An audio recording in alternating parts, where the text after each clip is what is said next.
नमस्कार दोस्तों, कैसे हैं आप सब। उम्मीद करती हूँ कि आप सब बहुत अच्छे होंगे और ये बताने के लिए नीचे कमेंट बॉक्स में हर हर महादेव ज़रूर लिखें। आज के वीडियो में हम बात करते हैं अमावस्या के बारे में, यानी आषाढ़ अमावस्या के बारे में। अमावस्या जो कि पितरों का नाम का होता है। अगर आपके ऊपर किसी भी तरह का पितृदोष है, पितृदोष कैसे आपको समझ में आएगा कि पितृदोष आपके ऊपर है कि नहीं। कभी कभी ऐसा भी होता है कि कोई भी कार्य हम करने जाते हैं, वो कार्य नहीं हो पाता है, वंश वृद्धि रुक गया है घर में, मतलब कहा जाए कि वंश ही नहीं होता है, या फिर शादी विवाह का योग है लेकिन फिर भी शादी विवाह नहीं हो पा रहा, कोई भी शुभ कार्य नहीं होता है, तो ऐसे में कहा जाता है कि पितृ दोष आपके ऊपर है, जिसकी वजह से पितृ जो है कोई भी शुभ कार्य को रोकते हैं। तो पितृ दोष अगर लगा रहता है तो अमावस्या का जो समय होता है सबसे अच्छा होता है पितरों के लिए। इस दिन दान स्नान तर्पण का बहुत ज़्यादा मान्यता है। तो क्या करना चाहिए और क्या नहीं करना चाहिए अच्छे से समझ ले। 5 जुलाई दिन शुक्रवार को जो है अमावस्या है, सुबह के यानी 5 जुलाई के सुबह के 4:57 से 5 तारीख के सुबह के 4:26 का है। तो उदया तिथि को लेकर बात किया जाए तो 5 तारीख को जो है आपका अमावस्या है। अमावस्या जो दिन ही होता है पितरों का नाम का स्नान किया जाता है, तर्पण किया जाता है, दान किया जाता है। अब बात करते हैं क्या करना चाहिए उस दिन। तो इस दिन आपको घर में पूजा पाठ कर ले, सूर्यदेव को अर्घ दे दे। अगर शिवालय यानी शिव मंदिर अगर सामने है तो शिव मंदिर में भी पूजा पाठ कर ले, और पीपल वृक्ष में पूजा आप सुबह सुबह ज़रूर करें। ठीक है, पीपल वृक्ष में आपको एक लोटा जल लेकर उसमें तिल डाल के, काला तिल डाल के आपको पीपल वृक्ष में जल जरूर सींचना चाहिए। साथ ही सरसों तेल का एक दीपक जरूर जलाएं। ये कार्य करना है। और अगर आपके पूजा मंदिर में पूर्वज का फोटो है तो वहाँ से हटा के दक्षिण दिशा में कहीं भी लगा दे, लेकिन दक्षिण दिशा में फोटो लगाए। पूर्वज को जो यानी पितृ लोगों को आपको भोग नहीं लगाना चाहिए। अगर पुष्प ऐसी आर्टिफिशियल कोई भी पुष्प लगा हुआ है तो वो उतार के सफ़ेद पुष्प कोई भी नया लगा दे। अगर चंदन का है तो चंदन का जो फूल माला होता है वो बार बार नहीं उतारा जाता है, एक ही बार लगाया जाता है।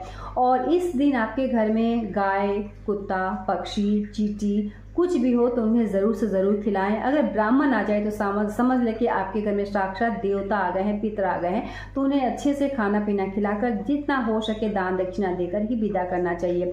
ये सब आपको काम करना चाहिए। और पितरों का नाम का जितना हो सके, जितना सामर्थ्य भगवान आपको जिस लायक बनाए हैं तो दान वगैरह ज़रूर करें। तो इस दिन पवित्र नदियों में अगर स्नान करती हैं, जैसे गंगा हुआ, यमुना हुआ, गंगोत्री हुआ, कोई भी पवित्र नदी अगर आपके घर के आसपास है तो स्नान ज़रूर करें। अगर ये सुविधा नहीं है तो घर में भी गंगाजल मिश्रित पानी से आपको स्नान करना चाहिए।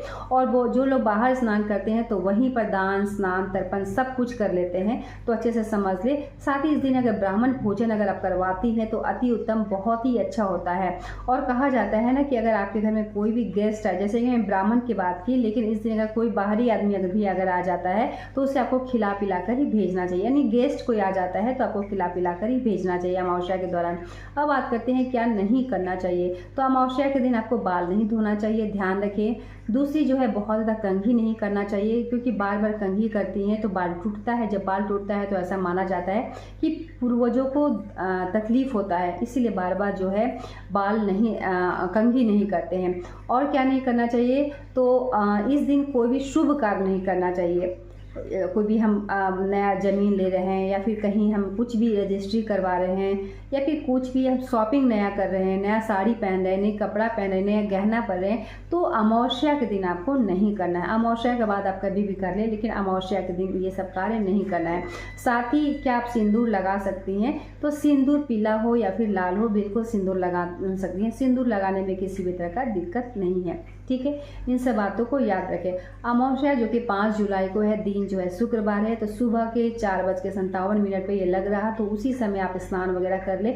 यानी उदया तिथि जब होता है तो स्नान करते हैं, 5-6 बजे भी स्नान करती हैं। एक तो बता दूं कि अमावस्या के समय आपको सुबह सवेरे ही उठना चाहिए, 5 से 6 बजे तक आपको स्नान हो जाना ही चाहिए। और पीपल वृक्ष का पूजा जो है सुबह सवेरे अगर करती हैं तो अति उत्तम। साथ ही इस दिन पितरों का नाम के लिए घर में जो है कोई भी महकता हुआ गमकता हुआ जैसे पुआ पकवान भी बनाना बहुत शुभ माना जाता है, तो ये काम भी आपको ज़रूर से ज़रूर करना चाहिए। तो अमावस्या जो होता है पितरों का नाम का ही होता है, दान स्नान तर्पण का बहुत ज़्यादा मान्यता है, तो इन सब बातों का ध्यान रखें। अगर आपके ऊपर किसी भी तरह का पितृ दोष है तो इसे दूर करने के लिए एक तो आपको पितरों का नाम का तर्पण किया जाता है जो कि ब्राह्मणों के द्वारा होता है, तो ये आप कर लें। दूसरा जो है पितरों का नाम का आपको दान करना चाहिए। दहन भोजन भी करवाना चाहिए। साथ ही गाय हो, कुत्ता हो, इन्हें भी कुछ ना कुछ अपने हाथ से ज़रूर खिलाए। इससे क्या होता है, पितृ दोष जो है वो समाप्त होता है। तो उम्मीद करती हूँ कि मेरे द्वारा दी हुई जानकारी से कहीं ना कहीं आपको लाभ ज़रूर मिलेगा। तो किसी भी तरह का डाउट, सवाल, सुझाव होगा तो नीचे कमेंट बॉक्स में ज़रूर बताएं। चलिए मिलते हैं एक नए वीडियो के साथ, तब तक के लिए धन्यवाद।